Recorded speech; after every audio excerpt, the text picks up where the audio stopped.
Bismillahirrahmanirrahim. Assalamualaikum warahmatullahi wabarakatuh. Kami dari kelompok 8 ingin mempresentasikan mengenai tugas dari manajemen madrasah yang berjudul Manajemen Administrasi Pendidikan yang akan dibawakan oleh saya sendiri, Hilma Nadia dari semester 7 non-rek, dan akan dilanjutkan oleh teman saya, saudara Udi Tarmidi.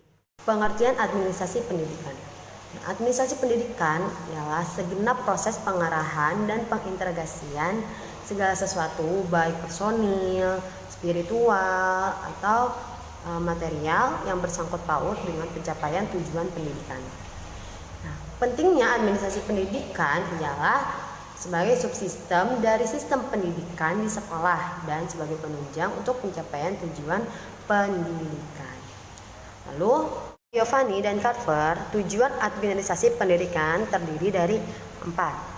Yang pertama ada efektivitas produksi, yang kedua efisien, yang ketiga kemampuan menyesuaikan diri, yang keempat kepuasan dalam bekerja. Adapun fungsi administrasi pendidikan yang pertama ada perencanaan.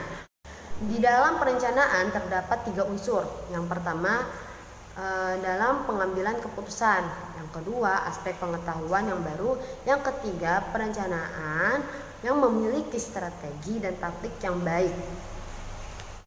Yang kedua ada pengorganisasian.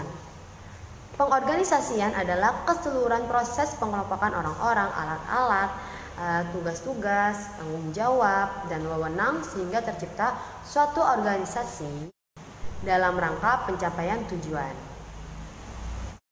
Yang ketiga ada pelaksanaan. Nah, fungsi pelaksanaan lebih menekankan pada kegiatan yang berhubungan langsung dengan orang-orang dalam organisasi tersebut. Dan yang terakhir, yang keempat, ada pengawasan atau kontrol. Menurut Siagian, pengawasan adalah proses pengamatan daripada pelaksanaan seluruh kegiatan organisasi untuk menjamin agar semua pekerjaan yang sedang dilakukan berjalan sesuai rencana. Karena kalau tidak ada pengawasan, yang dikhawatirkan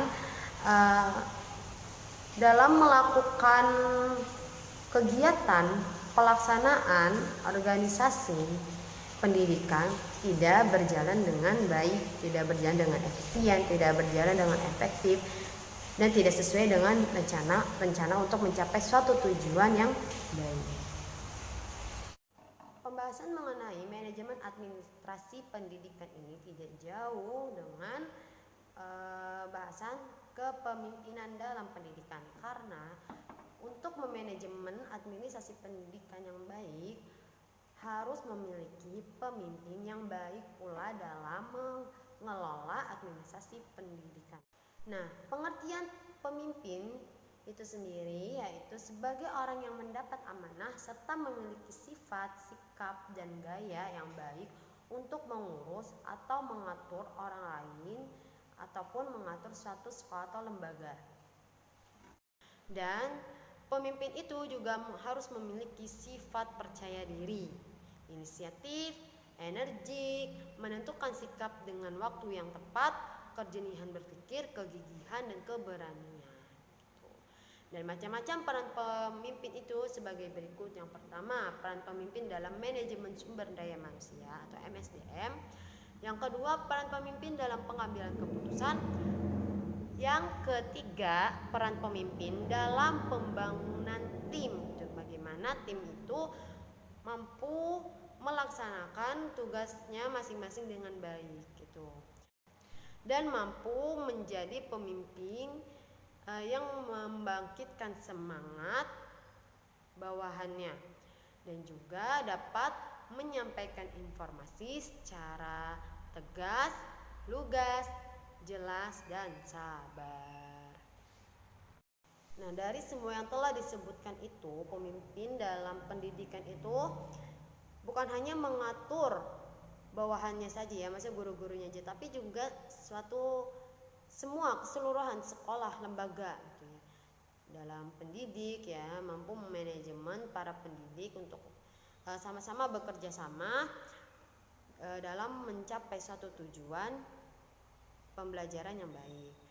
Demikian yang telah saya sampaikan mengenai manajemen administrasi pendidikan beserta cabang-cabangnya. Apabila ada kekurangan mohon dimaafkan. Wallahu muwaffiq ila aqwamit thoriq. Wassalamualaikum warahmatullahi wabarakatuh. Bismillahirrahmanirrahim. Assalamualaikum warahmatullahi wabarakatuh. Saya Udi Tarmidi melanjuti presentase sahabat saya Hilman Hadia semester 7 non-rek dalam tugas UAS Manajemen Madrasah, judul Manajemen Pendidikan Administrasi. Semester 7 non-rek, jurusan PAI. Baiklah, langsung saja kita masuk ke materi awal, yakni supervisi. Supervisi adalah bantuan dalam pengembangan situasi pembelajaran yang lebih baik. Fungsi teknik supervisi. Supervisi pendidikan adalah pembinaan yang berupa bimbingan atau tuntunan ke arah perbaikan situasi pendidikan pada umumnya, dan pendidikan mutu mengajar dan belajar pada khususnya. Supervisi pendidikan berfungsi sebagai penelitian, research, penilaian, evaluation, perbaikan, dan pembinaan. Teknik supervisi ada dua macam. Yang pertama, teknik supervisi individual dan teknik supervisi kelompok. Tiga hal penting yang menjiwai supervisi pendidikan. Supervisi pendidikan adalah suatu perbuatan yang telah diprogramkan secara resmi oleh organisasi. Jadi perbuatan yang telah direncanakan secara matang. Yang kedua, supervisi pendidikan yakni perbuatan yang dilakukan oleh supervisor kepala sekolah dan secara langsung berpengaruh terhadap kemampuan profesional guru. Yang ketiga, supervisi pendidikan juga mempengaruhi kemampuan guru untuk dapat meningkatkan kualitas pembelajaran peserta didik sehingga tujuan sekolah dapat tercapai secara optimal. Baik, teman-teman semuanya, kita masuk materi yang kedua, ciri-ciri pengajaran modul. Mohon diperhatikan agar kita dapat mengambil ilmu dari presentasi ini. Modul dapat dirumuskan suatu unit yang lengkap yang berdiri sendiri atas suatu rangkaian kegiatan belajar yang disusun untuk membantu siswa mencapai sejumlah tujuan yang dirumuskan secara khusus dan jelas. Unsurnya adalah unsur-unsur modul adalah rumusan tujuan pengajaran yang eksplisit dan spesifik, lalu petunjuk untuk guru, kemudian lembaran kegiatan dan kerja siswa, dan yang terakhir lembaran evaluasi dan kunci lembaran evaluasi. Modul ada dua macam, yakni modul inti dan modul pengayaan. Pembelajaran modul mempunyai beberapa prinsip, di antaranya prinsip fleksibilitas, prinsip balikan, prinsip penguasaan tuntas, remedial, motivasi dan kerjasama, serta prinsip pengayaan. Pembelajaran modul mempunyai tujuan agar siswa dapat belajar sesuai dengan kesanggupan sesuai waktu yang digunakan mereka atau sesuai waktu yang telah ditentukan, dapat belajar dengan cara dan teknik mereka masing-masing dan sesuai dengan topik yang diminati. Yang ketiga, siswa dapat memperbaiki kesalahan dengan remedial dan banyaknya ulangan. Pembelajaran modul mempunyai kelemahan dan kelebihan-kelebihan. Akan timbul masalah-masalah yang dihadapi dalam pembelajaran modul. Salah satunya kesulitan bagi siswa. Siswa harus sanggup mengatur waktu, memaksa diri untuk belajar dan kuat terhadap gangguan yang datang dari teman-teman dan lingkungan. Dan juga kebiasaan siswa belajar tatap muka di kelas melalui guru yang cenderung menjadikan mereka menjadi pasif. Yang kedua, kesulitan bagi guru. Kesulitan dalam menyiapkan modul menghadapi hal-hal yang biasa terjadi dalam pengajaran, sulit mengontrol dan mengendalikan aktivitas siswa. Yang ketiga, kesulitan bagi administrator, terlalu banyak memerlukan fasilitas dan pembiayaan. Juga perlunya tenaga-tenaga untuk menyiapkan yang berkenaan dengan pembelajaran modul. Keunggulannya atau kelebihan dari pembelajaran modul, yang pertama dapat meningkatkan kemampuan individual peserta didik. Evaluasi hasil belajar yang sesuai dengan standar kompetensi dan relevansi kurikulum atau keterkaitan pembelajaran dan hasil yang diperolehnya. Baik, kita masuk materi yang ketiga, yakni belajar tuntas. Break sebentar, tetap semangat. Kita menuntut ilmu agar kita memperoleh kebahagiaan baik di dunia maupun di akhirat. Masuk materi yang ketiga, belajar tuntas. Pembelajaran tuntas atau mastery learning dalam proses pembelajaran berbasis kompetensi adalah pendekatan dalam pembelajaran yang mempersyaratkan peserta didik menguasai secara tuntas seluruh standar kompetensi maupun kompetensi dasar mata pelajaran tertentu. Tujuan ideal dari belajar tuntas agar bahan yang dipelajari dapat dikuasai sepenuhnya oleh seluruh siswa. Model pembelajaran tuntas dapat terlaksana apabila yang pertama, siswa menguasai semua bahan pelajaran yang disajikan secara penuh. Dan yang kedua, perbaikan bahan pengajaran secara sistematis.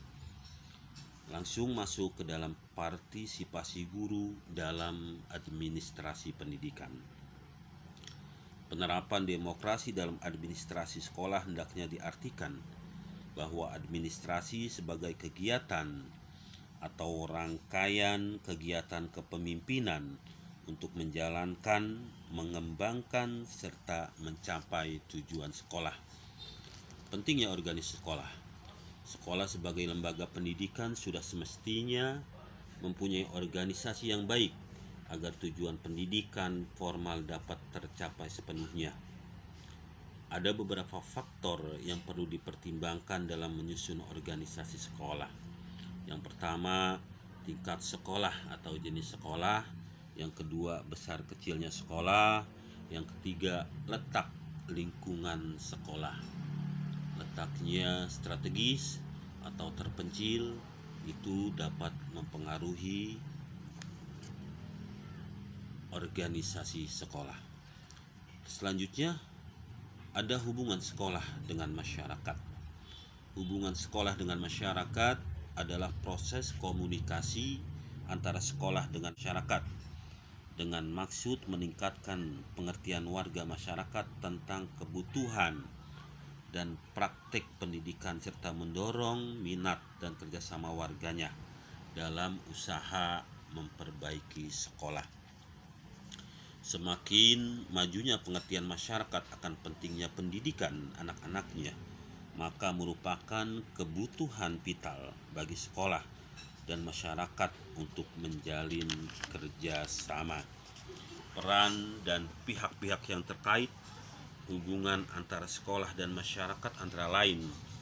Ada pihak-pihak terkait yang terjadi yang mengatur hubungan antara sekolah dan masyarakat, yang antara lain adalah orang tua, yang kedua guru, yang ketiga komite sekolah, yang keempat kepala sekolah, dan yang terakhir supervisor. Mereka semua turut andil dalam pembentukan hubungan sekolah dan masyarakat demi tercapainya tujuan pendidikan. Mungkin ini saja presentasi yang kami sampaikan bersama sahabat kami Hilna Nahdia. Kurang lebihnya mohon dibukakan pintu maaf yang seluas-luasnya. Semoga bermanfaat. Tetap semangat dalam menuntut ilmu. Wassalamualaikum warahmatullahi wabarakatuh.